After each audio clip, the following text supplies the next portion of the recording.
Mr. and Mrs. Boffin sat after breakfast in the bower, a prey to prosperity. Mr. Boffin's face denoted care and complication. Many disordered papers were before him, and he looked at them about as hopefully as an innocent civilian might look at a crowd of troops whom he was required at 5 minutes' notice to maneuver and review. He had been engaged in some attempts to make notes of these papers, but being troubled, as men of his stamp often are, with an exceedingly distrustful and corrective thumb, that busy member had so often interposed to smear his notes, that they were little more legible than the various impressions of itself, which blurred his nose and forehead. It is curious to consider, in such a case as Mr. Boffin's, what a cheap article ink is, and how far it may be made to go. As a grain of musk will scent a drawer for many years, and still lose nothing appreciable of its original weight, so a halfpenny worth of ink would blot Mr. Boffin to the roots of his hair and the calves of his legs, without inscribing a line on the paper before him, or appearing to diminish in the inkstand. Mr. Boffin was in such severe literary difficulties that his eyes were prominent and fixed, and his breathing was stertorous, when, to the great relief of Mrs. Boffin, who observed these symptoms with alarm, the yard bell rang. "Who's that, I wonder?" said Mrs. Boffin. Mr. Boffin drew a long breath, laid down his pen, looked at his notes as doubting whether he had the pleasure of their acquaintance, and appeared, on a second perusal of their countenances, to be confirmed in his impression that he had not, when there was announced by the hammer-headed young man, "Mr. Rokesmith." "Oh," said Mr. Boffin. "Oh, indeed. Our and the Wilfers' mutual friend, my dear." "Yes. Ask him to come in." Mr. Rokesmith appeared. "Sit down, sir," said Mr. Boffin, shaking hands with him. "Mrs. Boffin you're already acquainted with." "Well, sir, I am rather unprepared to see you, for, to tell you the truth, I've been so busy with one thing and another, that I've not had time to turn your offer over." "That's apology for both of us, for Mr. Boffin, and for me as well," said the smiling Mrs. Boffin. "But lor! We can talk it over now, can't us?" Mr. Rokesmith bowed, thanked her, and said he hoped so. "Let me see then," resumed Mr. Boffin, with his hand to his chin. "It was secretary that you named, wasn't it?" "I said secretary," assented Mr. Rokesmith. "It rather puzzled me at the time," said Mr. Boffin, "and it rather puzzled me and Mrs. Boffin when we spoke of it afterwards, because, not to make a mystery of our belief, we have always believed a secretary to be a piece of furniture, mostly of mahogany, lined with green baize or leather, with a lot of little drawers in it. Now, you won't think I take a liberty when I mention that you certainly ain't that." "Certainly not," said Mr. Rokesmith. But he had used the word in the sense of steward. "Why, as to steward, you see," returned Mr. Boffin, with his hand still to his chin, "the odds are that Mrs. Boffin and me may never go upon the water. Being both bad sailors, we should want a steward if we did, but there's generally one provided." Mr. Rokesmith again explained, defining the duties he sought to undertake, as those of general superintendent, or manager, or overlooker, or man of business. "Now, for instance, come," said Mr. Boffin, in his pouncing way. "If you entered my employment, what would you do?" "I would keep exact accounts of all the expenditure you sanctioned, Mr. Boffin.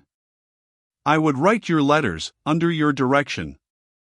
I would transact your business with people in your pay or employment. I would, with a glance and a half-smile at the table, arrange your papers." Mr. Boffin rubbed his inky ear, and looked at his wife. "And so arrange them as to have them always in order for immediate reference, with a note of the contents of each outside it." "I tell you what," said Mr. Boffin, slowly crumpling his own blotted note in his hand, "if you'll turn to it these present papers, and see what you can make of 'em, I shall know better what I can make of you."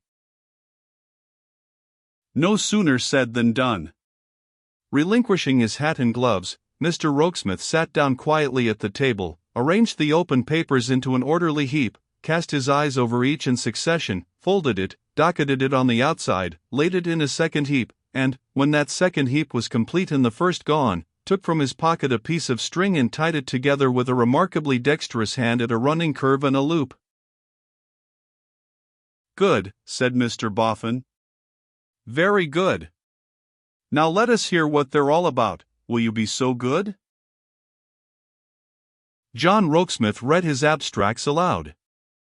They were all about the new house. Decorator's estimate, so much. Furniture estimate, so much. Estimate for furniture of offices, so much. Coachmaker's estimate, so much. Horse dealer's estimate, so much. Harness maker's estimate, so much. Goldsmith's estimate, so much. Total, so very much. Then came correspondence. Acceptance of Mr. Boffin's offer of such a date, and to such an effect. Rejection of Mr. Boffin's proposal of such a date and to such an effect. Concerning Mr. Boffin's scheme of such another date to such another effect. All compact and methodical. "Apple pie order," said Mr. Boffin, after checking off each inscription with his hand, like a man beating time. "And whatever you do with your ink, I can't think, for you're as clean as a whistle after it. Now, as to a letter." "Let's," said Mr. Boffin, rubbing his hands in his pleasantly childish admiration, "let's try a letter next."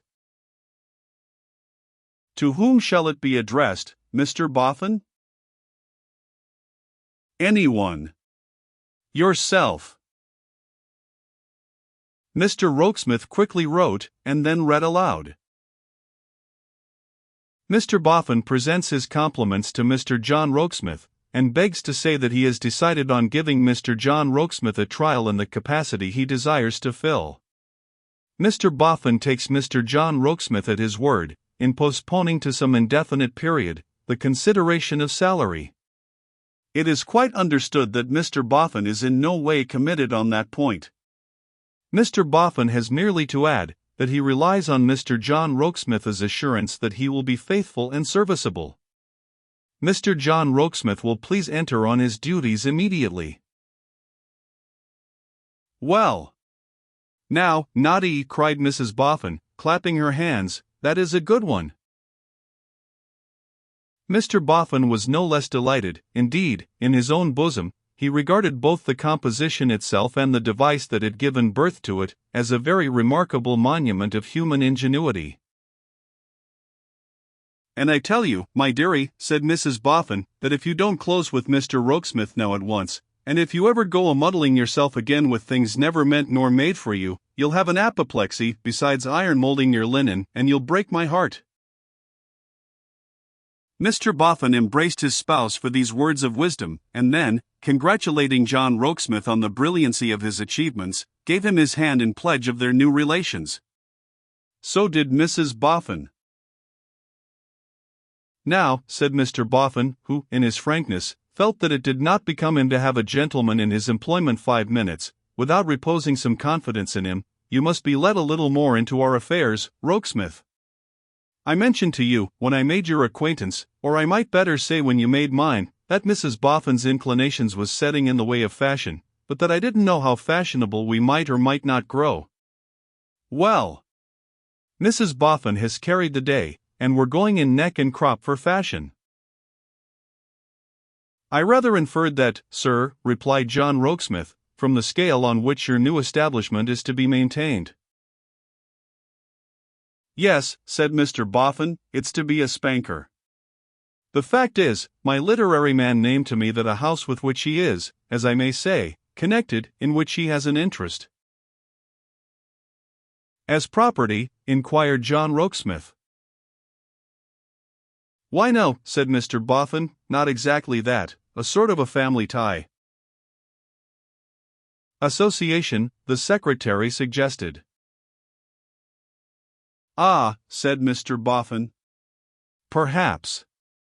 Anyhow, he named to me that the house had a board up, this eminently aristocratic mansion to be let or sold."